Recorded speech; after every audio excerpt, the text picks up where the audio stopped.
నెల్లూరు నగరపాలక సంస్థలో పనిచేస్తున్న కార్మికుల సమస్యలు పరిష్కరించాలని డిమాండ్ చేస్తూ AP municipal workers and employees union నాయకులు ధర్నా నిర్వహించారు.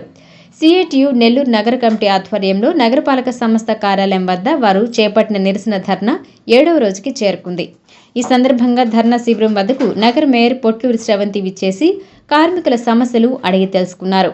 సమస్యలు పరిష్కరించేందుకు తమ వంతు ప్రయత్నం చేస్తామని కార్మికులకు హామీ ఇచ్చారు. ఈ సందర్భంగా సిఐటియు నాయకులు మాట్లాడుతూ మున్సిపల్ కార్మికులకు సమ్మెకాల జీతం చెల్లిస్తామని హామీ ఇచ్చి 3 నెలలు అవుతున్నా ఇవ్వకుండా కాలయాపన చేస్తున్నారని విమర్శించారు. 60 సంవత్సరాలు నిండాయనే నెపంతో 93 మంది కార్మికులను నిర్దాక్షిణ్యంగా తొలగించారని, వారికి ₹1 కూడా రిటైర్మెంట్ బెనిఫిట్స్ చెల్లించలేదని తప్పుపట్టారు. తక్షణమే ప్రభుత్వం జోక్యం చేసుకుని సమస్యలు పరిష్కరించేందుకు తగు చర్యలు తీసుకోవాలని డిమాండ్ చేశారు. ఈ కార్యక్రమంలో మున్సిపల్ వర్కర్స్ యూనియన్ గౌరవాధ్యక్షులు కత్తి Srinivasulu, municipal workers union Nellore నగర అధ్యక్షులు సిహెచ్ మనోజ్ కుమార్, నాయకులు శ్రీనివాసులు, జి కామాక్షమ్మ, భాగ్యమ్మ, వెంకటేశ్వర్లు తదితరులు పాల్గొన్నారు. ఇచ్చిన మాట ప్రకారం సమ్మెకాలం జీతం, కార్మికుల ఐక్యత, సిఐటియు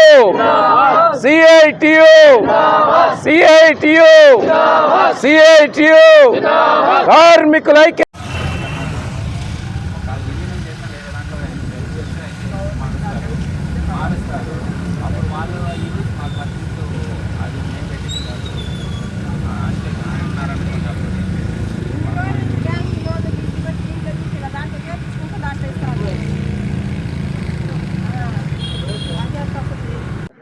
మీ నుంచి ఒక మాట చెప్పచ్చు.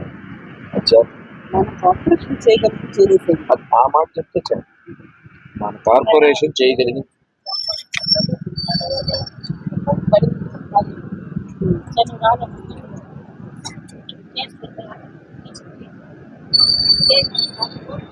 నెల్లూరు నగరపాలక సంస్థలో పనిచేసేటువంటి మున్సిపల్ కార్మికులను గత హయాంలో 3 నెలల క్రితం మేము సమ్మె చేశాం.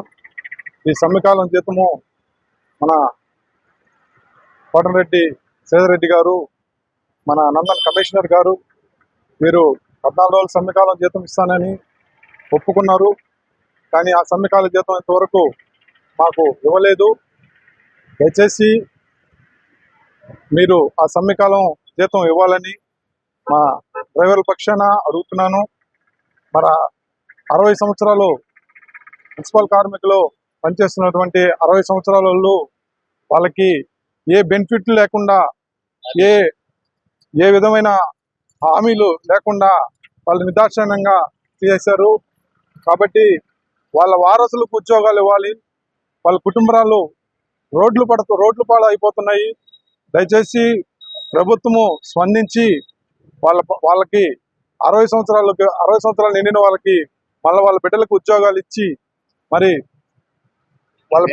వాళ్ళకి న్యాయం చేయాలని మా సిఐటిగా మేము కోరుతున్నాం.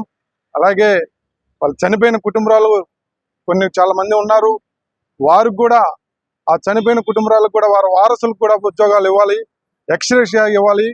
మాకు ఇంకా రాబోయే రోజుల్లో మాకు ఒక జీవ రూపంగా ఈ ఎక్స్‌గ్రేషియా కానీ, మాకు రిటైర్మెంట్ బెనిఫిట్లు సంబంధించి జీవోలు కానీ మాకు రాబోయే రోజుల్లో కూడా ఇవ్వాలి.